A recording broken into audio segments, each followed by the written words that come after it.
Pemirsa, mantan Menteri Perdagangan Thomas Trikasi Lembong atau Tom Lembong resmi melaporkan majelis hakim yang menjatuhkan vonis 4,5 tahun penjara kepadanya. Pelaporan ditujukan ke Mahkamah Agung, Komisi Yudisial, dan Ombudsman.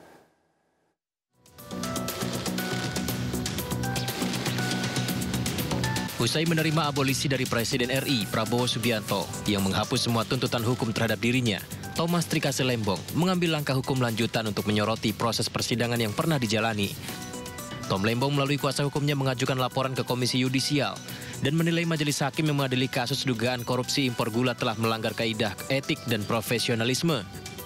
Pelaporan bukan sebagai upaya menolak putusan pengadilan, melainkan bentuk perjuangan agar mekanisme hukum berjalan adil, transparan, dan bebas dari politisasi. Kuasa hukum Tom Lembong juga melaporkan ke Badan Pengawasan Keuangan Pembangunan BPKP dan Ombudsman, di mana tim hukum mempertanyakan keprofesionalan tim penghitung kerugian negara dengan audit yang dianggap salah, tidak profesional, dan cenderung membuat kesimpulan yang tak sesuai fakta persidangan. Dia cenderung membuat kesimpulan-kesimpulan yang tidak sesuai dengan fakta persidangan. Salah satu lagi contoh kesimpulan yang tidak sesuai dengan fakta persidangan adalah kesimpulan mengenai Pak Rahmat Gobel tidak ingin meneruskan operasi pasar. Padahal bukan Pak Rahmat Gobel tidak ingin meneruskan.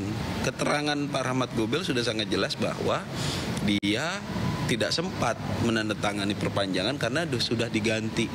Surat itu belum sampai 2 minggu dan itu dia sudah diganti. Nah, cara pola penegakan hukum yang seperti ini yang dilakukan oleh hakim inilah yang kita ingin ada koreksi. Seharusnya dia bertindak secara seimbang ya, atau menjunjung tinggi asas imparsial itu dan menegakkan kebenaran dan keadilan dalam proses pencarian fakta material di persidangan. Itu garis besarnya. Sebelumnya tim kuasa hukum Tom Lembong telah mendatangi gedung Mahkamah Agung Jakarta membawa pelaporan yang sama. Tom beralasan tak ingin ada warga Indonesia lain yang akan mengalami hal serupa seperti yang pernah dialaminya.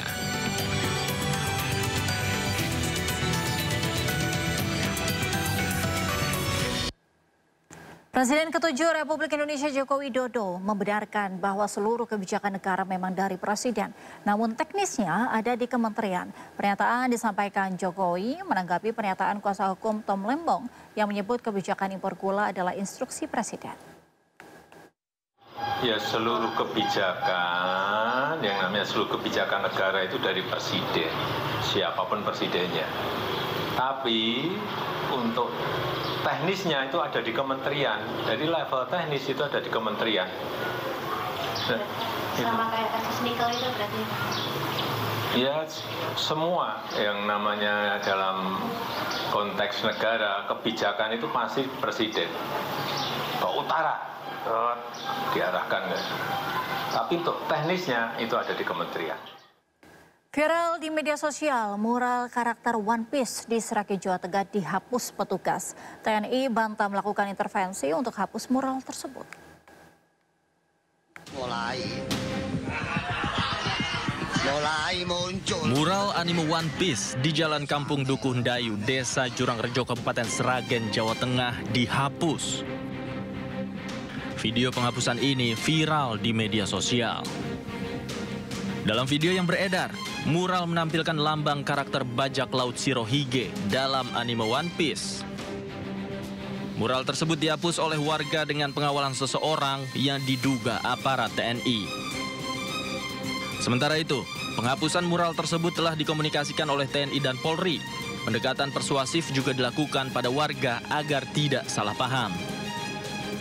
Di sisi lain, TNI membantah ada intervensi dalam penghapusan mural di Jalan Karangmalang, Seragen itu. Meski tak membantah bahwa ada seorang babinsa yang berada di lokasi tersebut, namun Dandim 0725 Seragen, Letkol Julianto Wuwung membantah adanya intervensi atau pengawasan yang dilakukan TNI pada warga untuk menghapus mural tersebut.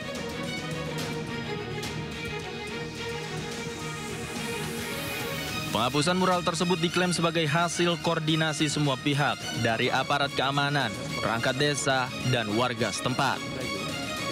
Penghapusan mural itu dilakukan dengan sukarela oleh warga dan perangkat desa setempat. Tim Liputan iNews melaporkan.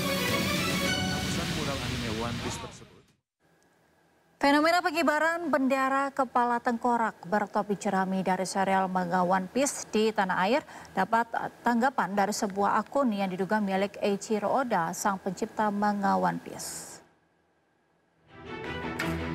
Dalam unggahannya di Instagram yang diduga milik Eiichiro dengan akun @eiichiro_odach, tertulis bahwa di ulang tahun kemerdekaan Republik Indonesia yang ke-80, warga Indonesia banyak yang mengibarkan bendera kepala bajak laut bertopi jerami. Akun tersebut menyebut aksi ini merupakan bentuk kekecewaan warga Indonesia terhadap pemerintah, sedangkan para petinggi pemerintah menganggap pengibaran bendera merupakan bentuk perlawanan dan ancaman. Unggahan fenomena pengibaran bendera One Piece Jolly Rogers itu pun menuai tanggapan beragam dari netizen tanah air. Hingga hari ini, unggahan tersebut dibanjiri lebih dari 4.000 komentar dan telah dibagikan sebanyak 25.000 kali. Namun akun tersebut tak bisa dipastikan milik Eiichiro Oda, banyak yang memperkirakan itu hanya buatan fans.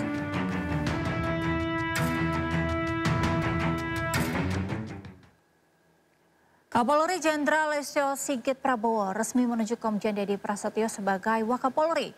Dedi yang sebelumnya menjabat sebagai Irwasum Polri menempati posisi Wakapolri menggantikan Komjen Ahmad Doviri yang memasuki masa pensiun.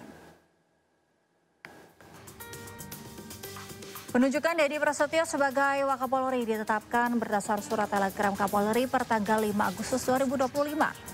Sebelumnya Sigit mengungkapkan sejumlah nama Pati Polri untuk menjabat Wakapolri telah disodorkan ke Presiden Prabowo Subianto. Menurut Sigit, Presiden sudah menyetujui nama Pati Polri yang diserahkan. Namun Sigit bakal memastikan sekali lagi sebelum mengumumkan secara resmi.